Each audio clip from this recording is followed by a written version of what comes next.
V മുരളീധരനാണ് NDAയുടെ സ്ഥാനാർത്ഥിയായി മത്സരിക്കുന്നത്. മുൻ കേന്ദ്രമന്ത്രി. ശബരിമല സ്വർണ്ണക്കൊള്ള, യുവതീ പ്രവേശനം ഉൾപ്പെടെ കഴക്കൂട്ട മണ്ഡലത്തിലെ തെരഞ്ഞെടുപ്പ് രാഷ്ട്രീയത്തിൽ ചർച്ചയാകുമെന്നാണ് മുരളീധരന്റെ പ്രതികരണം. വിശ്വാസികളെ മുഖവിലക്കെടുക്കാത്ത ഇടതുപക്ഷത്തിനെതിരെ ജനങ്ങൾ വിധി എഴുതുമെന്നും മുരളീധരൻ പ്രതികരിച്ചു. കഴക്കൂട്ടം നിയോജക മണ്ഡലത്തിലെ NDA സ്ഥാനാർത്ഥി വി മുരളീധരനാണ് നമ്മോടൊപ്പം ചേരുന്നത്. ത്രികോണ മത്സരം നടക്കുന്ന മണ്ഡലമാണ്. ഏറ്റവും കൂടുതൽ ശ്രദ്ധ ആകർഷിക്കുന്ന ഒരു മണ്ഡലവുമാണ്. അവിടുത്തെ വിജയപ്രതീക്ഷ എങ്ങനെയാണ്? വളരെ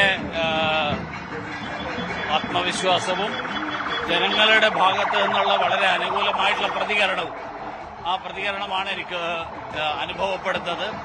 അതുകൊണ്ട് തന്നെ ഈ മണ്ഡലം ഭാരതീയ ജനതാ പാർട്ടിക്കും ദേശീയ ജനാധിപത്യ സഖ്യത്തിനും അനുകൂലമായിട്ട് വിധിയെഴുതും എന്നുള്ള കാര്യത്തിൽ ഒരു സംശയമില്ല. ഇത്തവണ നിരവധി താമരകൾ സംസ്ഥാനത്ത് വിരിയുമെന്നുള്ള പ്രതീക്ഷയിലാണ്.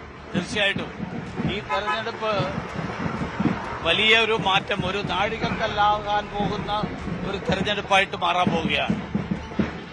എതിരാളിയായി ഇപ്പോൾ കടമ്പള്ളി സുരേന്ദ്രനാണുള്ളത്. സ്വർണ്ണക്കൊള്ള അടക്കമുള്ള വിഷയങ്ങൾ ഇപ്പോഴും ചർച്ച ചെയ്തുകൊണ്ടിരിക്കുകയാണ്. അതെങ്ങനെയായിരിക്കും തെരഞ്ഞെടുപ്പിനെ ബാധിക്കും? ജനങ്ങളെ ഏറ്റവും കൂടുതൽ വേദനിപ്പിച്ചിട്ടുള്ള, ഏറ്റവും കൂടുതൽ വ്രണപ്പെടുത്തിയിട്ടുള്ള ഒരു സംഭവമാണ് ഈ സ്വർണ്ണക്കൊള്ള.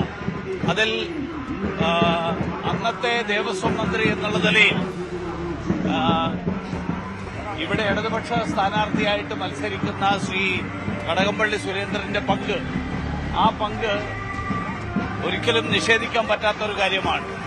അതുകൊണ്ടാണ് അദ്ദേഹം തന്നെ ഈ ചോദ്യം ചെയ്യാൻ വിളിച്ചപ്പോൾ അദ്ദേഹം ഒളിച്ചാണ് അവരെ ചോദ്യം ചെയ്യലിന് വിധേയനായ അവർ പോയത്.